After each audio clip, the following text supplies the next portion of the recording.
You know that moment. You're sitting across from someone, the conversation has just died, and your mind is completely blank. Not a single thing. The silence is getting heavier with every second. That moment, that's what we're fixing today. So if that sounds familiar, stay with me. Hi, I'm Greg, and on this channel we work on the one thing that changes every conversation you'll ever have. Not just what you say, but how present you are when you say it. So today we're going to talk about maintaining the conversation, keeping it going in a casual and a friendly way. So these are not ones with your best friend where the stakes are very low, and not ones where they're very high either. These are the conversations where the stakes are real, but they're not enormous. So like a first date, maybe meeting someone new, a conversation with your boss that you're not quite sure about, that kind of thing. So, tell me if this sounds familiar. You're about to have a conversation that's important to you. Let's say it's a date. And you've been looking forward to it all day, but in the back of your mind, you're worried that you're going to run out of things to say, like what happened last time. Things start off well, the environment's great, the music's nice, everything seems to be working in your favor. You ask a couple of friendly questions, maybe you make a food order, then silence. You start to feel increasingly awkward. Your mouth goes dry, your breathing is shallow. You can't tell if your date is relaxed or not. The more nervous you get, the harder it is to read their mood. Maybe, if this goes on for too long, you start imagining what they're thinking. Maybe they're judging you for being lame. Seconds of silence start to feel like minutes. In the silence, your mind starts scrambling for something to say, doing somersaults, trying to think of something entertaining. But it doesn't work. You've forgotten every joke, every funny anecdote. All you can manage is the occasional fake laugh. You try to think of something to say, but now you've even forgotten what you did on the weekend. You start to wonder if their laughs are fake too, if they're humoring you. Things only seem to get worse. Maybe you start wondering why you came on this date, or maybe you imagine that they're being very offish to you.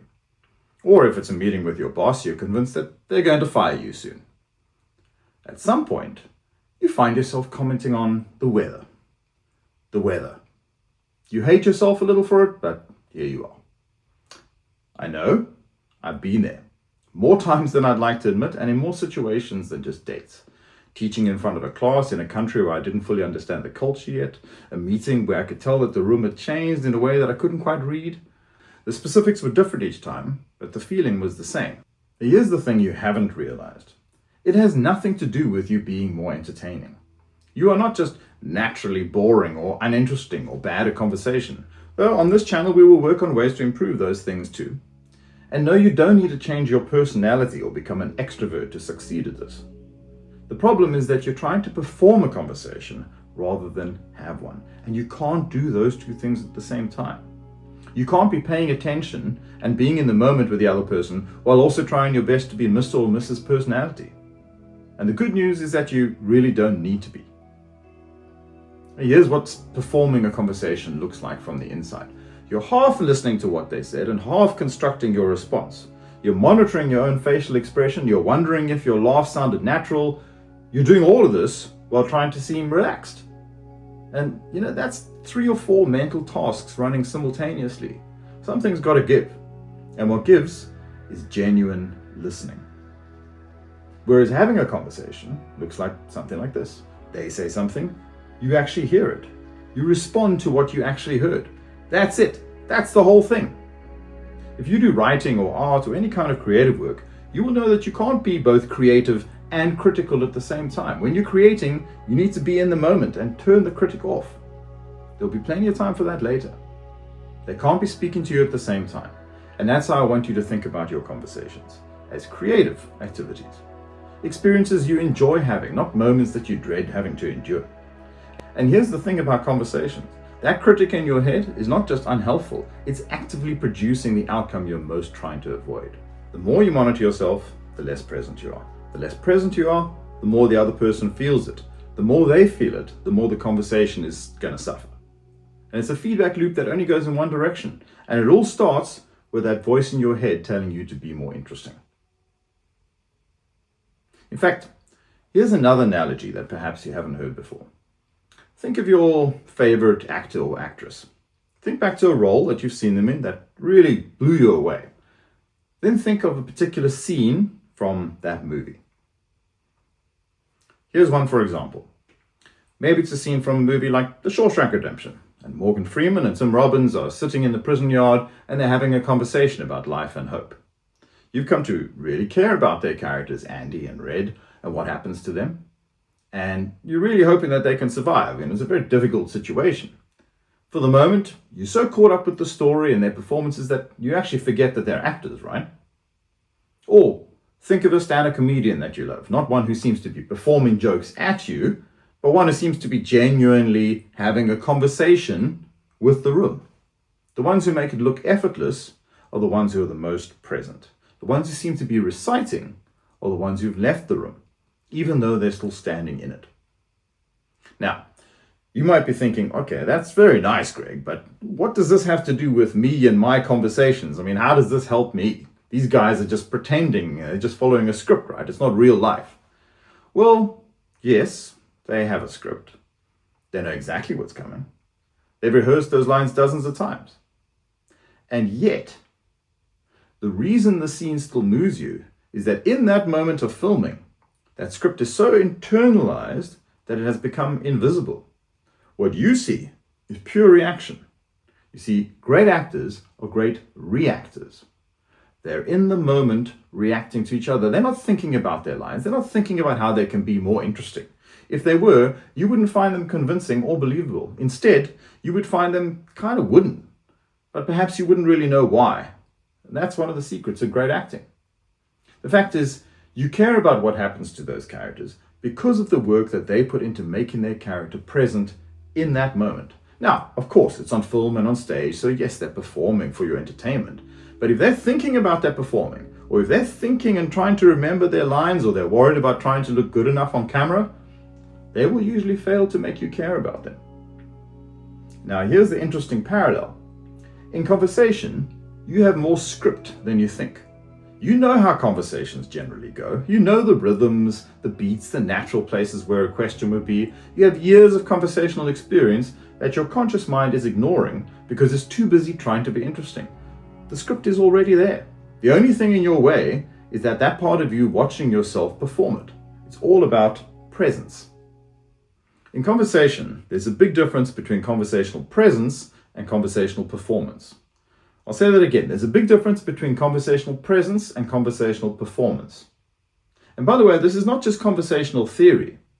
There's a body of research on something called the spotlight effect that consistently shows that people massively overestimate how much others are actually noticing their anxiety, their stumbles, their awkward silences. The other person is almost certainly not judging you anywhere near as harshly as you think. They're too busy managing their own experience to be doing a detailed audit of what yours is. The reason you run out of things to say is because you aren't listening, you're auditing, you're thinking. So the fix to running out of things to say isn't just to think hard or try to impress them or to try to come up with more interesting things to say. Instead, it's to become genuinely interested in the other person. And what if you're thinking, oh, but what if I'm not genuinely interested? What if they're boring? Well, here's what I found. Almost nobody is actually genuinely boring when you ask them a second question. Boring is usually what happens at the surface. One level deeper, almost everyone has something interesting going on. You just have to be willing to look for it. You just have to be willing to listen to what they actually say, to the words that they actually use. If you do this, a simple question from you will naturally generate a response. And you know what? It'll feel easy, effortless. Why? Because you're reacting to them. You're not producing content for them. Remember, you're not faking anything with anyone. I want to be clear about that before we get into the specific technique. None of what I'm suggesting involves performing interest that you don't feel. Right? That would just be a different kind of performing and it would really produce the same problem. What I'm suggesting is that you give real attention a chance before deciding that the conversation has nothing to offer. In my experience, this is almost never true. So the next time you're in a conversation with anyone, here's what I want you to do. You can think of this as the depth question habit. Instead of trying to think of a new topic when conversation slows down, go one level deeper into what was just said. So let's say that you're at a networking event and somebody mentions that they've just changed careers. Instead of saying, oh, that's interesting, and then pivoting to something else, you ask, oh, what made you finally decide to make the move? However they answer, You have your next question waiting, not because you prepared it, but because you actually listened to what they said. Or on a first date, somebody mentions that they spent the weekend visiting their family. Instead of saying, "Oh, nice, are you close to your family?" which might be a little direct on a first date, you could ask, "How was that? Is that something that you do often?" It's simple, it's specific to what they just said, and it's completely natural. And the thing is, they will be more likely to talk about it. Why? Because people generally like talking about themselves and their lives.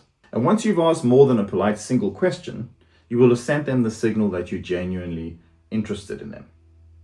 And they will feel more comfortable and encouraged to talk about you and that aspect of their life.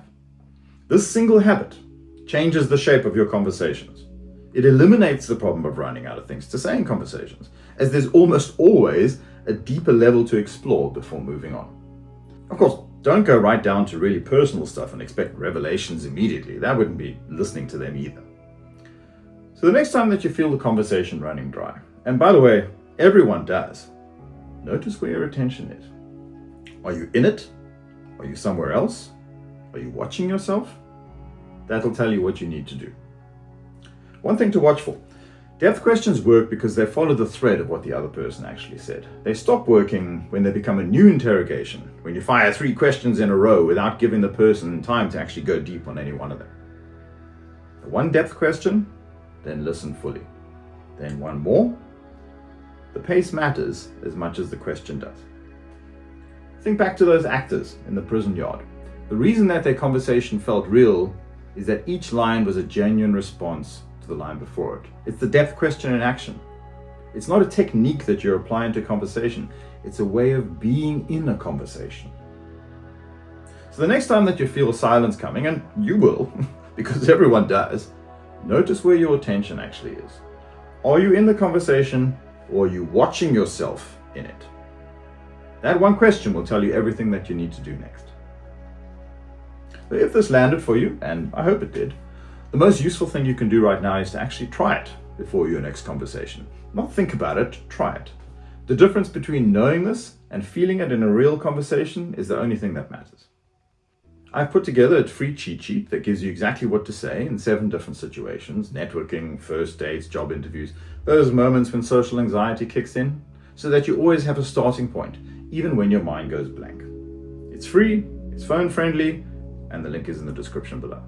And if you want to go deeper than a video can take you, to work on your specific situation with someone who can actually hear and respond to you, I offer one-on-one coaching sessions where that's exactly what we do. The link for that is below too. If you found this useful, subscribing means you'll see the next one, and there's a lot more to come where this came from. I'll see you there. Bye for now.